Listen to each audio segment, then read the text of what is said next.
A pesar de las críticas de la oposición y del intento de golpe de Estado, el 11 de noviembre de 1951, la fórmula Perón-Quijano vuelve a triunfar en las elecciones con un 62% de los votos.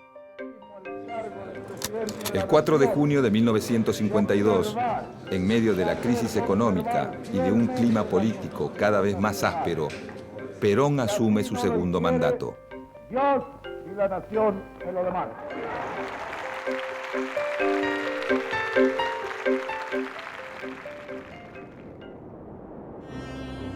Un mes y medio más tarde, el 26 de julio, Eva Perón muere víctima de un cáncer.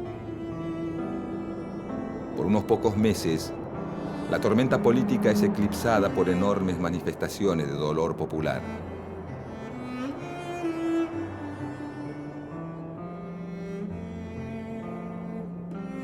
La ausencia física de la figura más convocante del gobierno comienza a ser suplida por un culto a su memoria.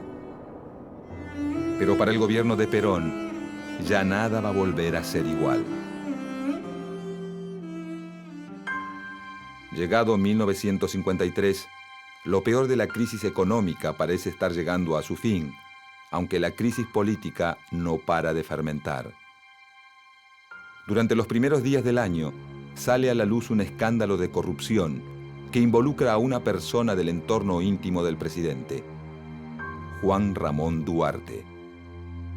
Hermano mayor de Eva, cuñado y secretario privado del general Perón, Juan Duarte es acusado por la oposición de usar sus contactos políticos para hacer negocios sucios a expensas del Estado. El escándalo termina de estallar finalmente el 9 de abril, cuando Juan Duarte es hallado muerto en su departamento, luego de supuestamente haberse suicidado. El 15 de abril de 1953, apenas 6 días después del suicidio de Juan Duarte, la CGT organiza una manifestación en Plaza de Mayo en apoyo a un Perón cada vez más asediado por las denuncias de corrupción formuladas contra miembros de su gobierno. En el transcurso del acto, 2 bombas estallan en medio de la manifestación, causando muertos y varios heridos entre la multitud. Esa misma noche, grupos de militantes peronistas actúan en represalia a las bombas, incendiando los principales locales de la oposición, como la Casa Radical, la Casa del Pueblo, la sede del Partido Conservador y el edificio del Jockey Club. En los días posteriores a la quema del Jockey Club, el conflicto entre Perón y la oposición se agudiza. El gobierno endurece su política de persecución y censura y varios líderes opositores son encarcelados. Dentro y fuera de los calabozos, comienzan a correr rumores de apremios ilegales y torturas que desprestigian aún más la imagen del régimen. Para descomprimir la situación, a fines de ese año, el Congreso decide dictar una amnistía. Cerca de 4.000 presos políticos son liberados. Pero lejos de lograr una conciliación, los adversarios de Perón se aprestan a presentar batalla. Para 1954, la exaltación de la doctrina justicialista adquiere ribetes exacerbados. El culto a la figura de Evita y la progresiva peronización de los contenidos escolares comienzan a irritar a amplios sectores de la sociedad y se abre un nuevo frente de conflicto para el gobierno de Perón. Durante los años de su segundo mandato, la relación de Perón con la Iglesia ya no es tan cordial como en el primer gobierno. La exaltación casi religiosa de la figura de Eva Perón y su proclamación pública como jefa espiritual de la nación comienzan a generar inquietud entre los sectores más conservadores del episcopado, quienes rápidamente se suman a los reclamos de la oposición. La respuesta de Perón es intensificar la crisis. En pocos meses el gobierno suprime la enseñanza religiosa obligatoria, promulga la ley de divorcio vincular y propone una reforma de la Constitución para separar a la Iglesia del Estado. El conflicto con la Iglesia no tarda en estallar. Desafiando todas las prohibiciones y las restricciones impuestas por el gobierno peronista, el 11 de junio de 1955, todas las fuerzas opositoras al gobierno, en solidaridad con la Iglesia Católica, participan de la procesión de Corpus Christi y desfilan frente a la Catedral de Buenos Aires. Esta procesión constituye la manifestación masiva más grande en contra de Perón hasta el momento. Incluso militantes socialistas y comunistas, de conocida postura anticlerical, marchan junto a miembros de la Acción Católica en repudio al gobierno. El episodio termina con un confuso incidente que incluye la quema de una bandera argentina. Este hecho es utilizado por el gobierno para desacreditar a los asistentes de la marcha y para minimizar sus efectos políticos.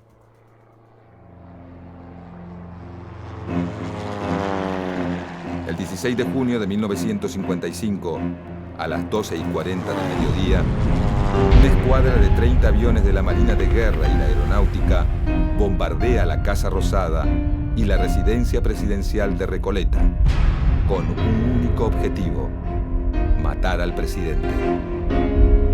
Durante 5 horas, más de 15 toneladas de explosivos son arrojados sobre cientos de civiles indefensos, convirtiendo a la Plaza de Mayo en una versión porteña del apocalipsis. Perón, advertido de la maniobra, logra ponerse a salvo y sofocar la rebelión con el apoyo de los oficiales del ejército leales al gobierno.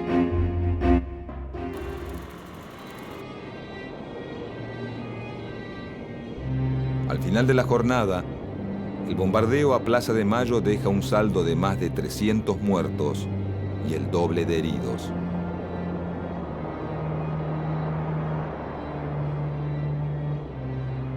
Esa misma noche, grupos armados de militantes peronistas incendian varios templos de Buenos Aires y la sede de la curia arzobispal.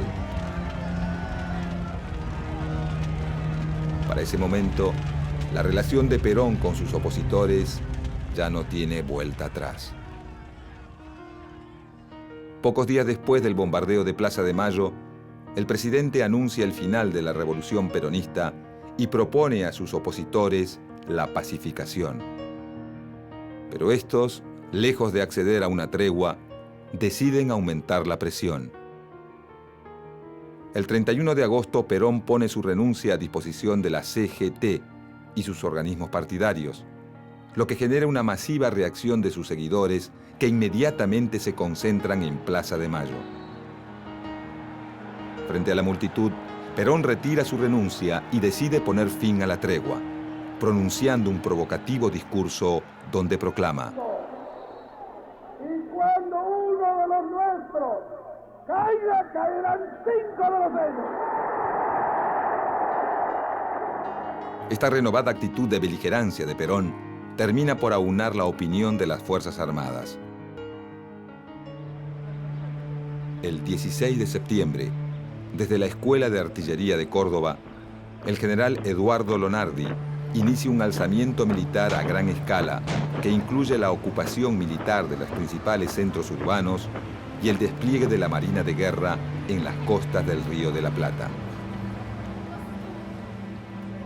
Luego de 4 días lluviosos de bombardeos, tiros y resistencia, el 20 de septiembre de 1955, a las 2 de la madrugada, el presidente Juan Domingo Perón decide abandonar el gobierno y refugiarse en una cañonera paraguaya. De esta manera, se impone un nuevo gobierno militar en Argentina, poniendo fin a 9 años de gobierno peronista.